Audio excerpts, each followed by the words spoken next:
జైపాల్ యాదవ్, చిరుమూర్తి లింగేలకు నోటీసులు. ఎమ్మెల్యే మాధవరం తనయుడు ఎమ్మెల్సీ నవీన్ తండ్రి విచారణ. సిట్ చేతిలో కీలక ఆధారాలు ఉన్నాయి, పేలనున్న పొలిటికల్ బాంబులను కూడా ఇక ప్రచురించారు. ఫోన్ ట్యాపింగ్ కేసు విచారణలో దూకుడు ప్రదర్శిస్తున్న సిట్ ట్విస్టుల మీద ట్విస్టులు ఇస్తుంది. సిట్ సిపి సజ్జనార్ నేతృత్వంలో కొత్త సిట్ ఏర్పాటు చేయగా ఈ దర్యాప్తు బృందం దూకుడుగా వెళుతుంది. ఇప్పటికే ఈ కేసులో ప్రధాన నిందితుడిగా ఉన్న ఎస్ఐబి మాజీ చీఫ్ ప్రభాకర్ రావును విచారించిన సిట్ ఇప్పుడు రాజకీయ నాయకులపైన ఫోకస్ పెట్టింది. గురువారం సీఎం సోదరుడు కొండల్రెడ్డి విచారణకు రావాలని సిట్ నోటీసులు ఇచ్చింది. గురువారం ఉదయం జూబ్లీహిల్స్ పోలీస్ స్టేషన్ పరిధిలో ఉన్న సిట్ కార్యాలయానికి విచారణకు హాజరు కావాలని ఆ నోటీసులో పేర్కొన్నారు. 2024కు ముందు రేవంత్ రెడ్డి పిసిసి చీఫ్గా ఉన్న సమయంలో ఆయన సోదరుడు కొండల్రెడ్డి ఫోన్ కూడా ట్యాప్ అయినట్లుగా సిట్ అధికారులు విచారణలో గుర్తించారు. ఈ మేరకు ఆయన విచారించి స్టేట్మెంట్ను రికార్డు చేయనున్నారు. మనకి తెలుసు, తెలంగాణ రాష్ట్రాన్ని కాక ఇది మొత్తం భారతదేశాన్ని కూడా ఒక కుదిపేసిన ఇష్యూ ఏదైనా ఉందంటే అదే ఫోన్ ట్యాపింగ్. ఈ ఫోన్ ట్యాపింగ్ విషయంలో మరి ఎవరైనా కూడా ఒక ఫోన్ ట్యాపింగ్ చేయటం అంటే చాలా దారుణమైన పని. అది కంప్లీట్గా ఇల్లీగల్. ఫోన్ ట్యాపింగ్ ఉగ్రవాదులకు సంబంధించో, ఉగ్రవాదుల కదలికలకు సంబంధించో కేంద్ర ప్రభుత్వ ఆధీనంలో కొన్ని పర్మిషన్లు తీసుకుని మాత్రమే ఎవరి ఫోన్ అయినా ట్యాప్ చేసే అవకాశం ఉంటుంది.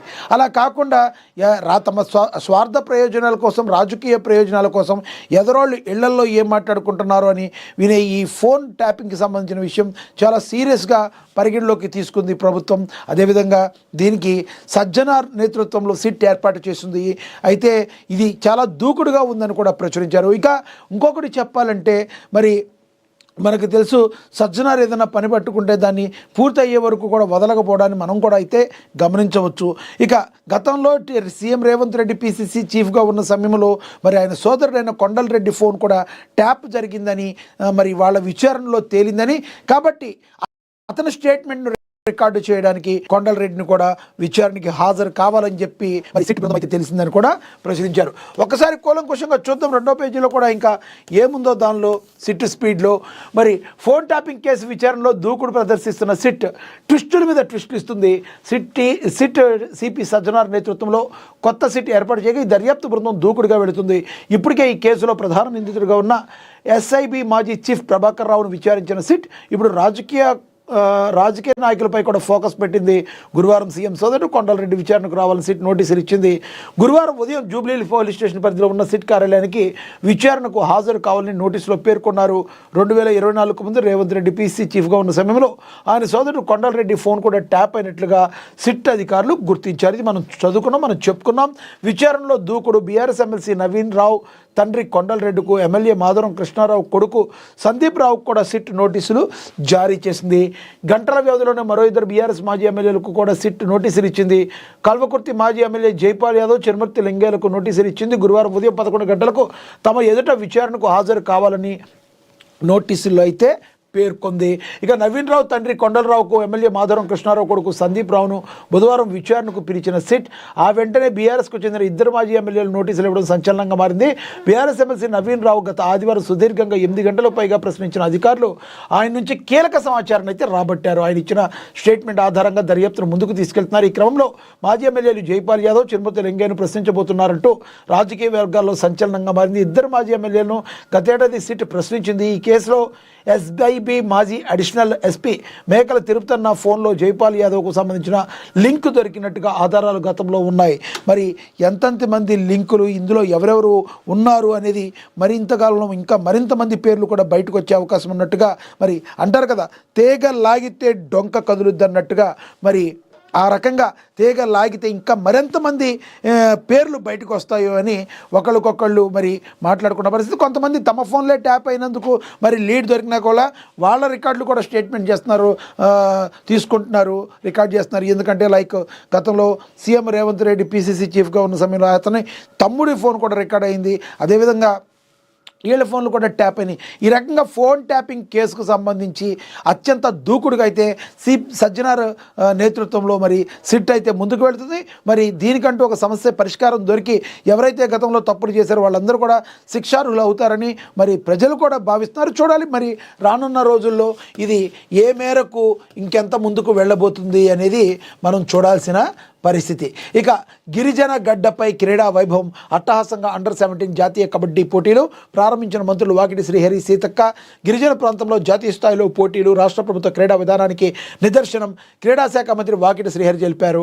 భద్రాద్రి కొత్తగూడెం జిల్లా మారుమూల ఏజెన్సీ ప్రాంతం పిరపాక మండలం ఏడళ్ల బయ్యారం జిల్లా పరిషత్ ఉన్నత పాఠశాల ప్రాంగణంలో 69వ ఎస్జీఎఫ్ అండర్-17 బాలుర జాతీయ కబడ్డీ ఛాంపియన్షిప్ పోటీలు బుధవారం ప్రారంభమయ్యాయి.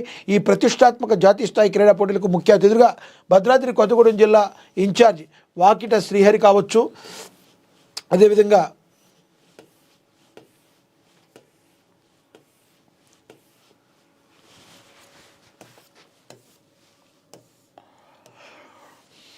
మంత్రి సీతక్కలు కూడా హాజరయ్యారు. ఈ సందర్భంగా మంత్రి వాకిటి శ్రీహరి మాట్లాడుతూ తెలంగాణ గడ్డపై ముఖ్యంగా మారుమూల గిరిజన ప్రాంతంలో జాతీయ స్థాయి కబడ్డీ పోటీలు నిర్వహించడం రాష్ట్ర ప్రభుత్వ క్రీడా విధానానికి నిదర్శనమన్నారు. ముఖ్యమంత్రి నాయకత్వంలో గ్రామీణ ప్రాంతాల నుంచి ప్రతిభావంతులైన క్రీడాకారులు వెలుగులోకి రావాలనే లక్ష్యంతో ప్రభుత్వం పనిచేస్తుంది. కబడ్డీ వంటి సంప్రదాయ క్రీడలు యువతలో శారీరక దృఢత్వం, క్రమశిక్షణ, జట్టు భావనను పెంపొందిస్తాయని ప్రభుత్వం క్రీడాకారులను అన్ని విధాల అండగా నిలుస్తుందని అయితే చెప్పారు.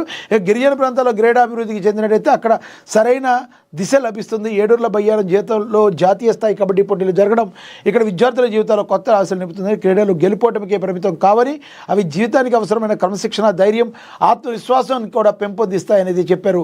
మనకు తెలుసు మరి ఎవరైతే క్రీడలకు సంబంధించి కాంగ్రెస్ ప్రభుత్వం పెద్దపీట వేస్తుంది.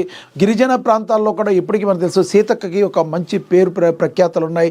గిరిజన తాండాల్లో గిరిజనల్లో కూడా వాళ్ళకి ఏ సమస్యలు వచ్చినా పరిష్కారం మా సీతక్క చేస్తుంది అని చెప్పి మరి వాళ్ళకి ఒక ప్రగాఢమైన నమ్మకం. వాకిట శ్రీహరి కావచ్చు, సీతక్క కావచ్చు, మరి ప్రభుత్వం ద్వారా ఏ రకంగా క్రీడల్ని ముందుకు తీసుకెళ్లాలన్న దానిలో ఒక రకంగా సక్సెస్ అయ్యారని చెప్పాలి.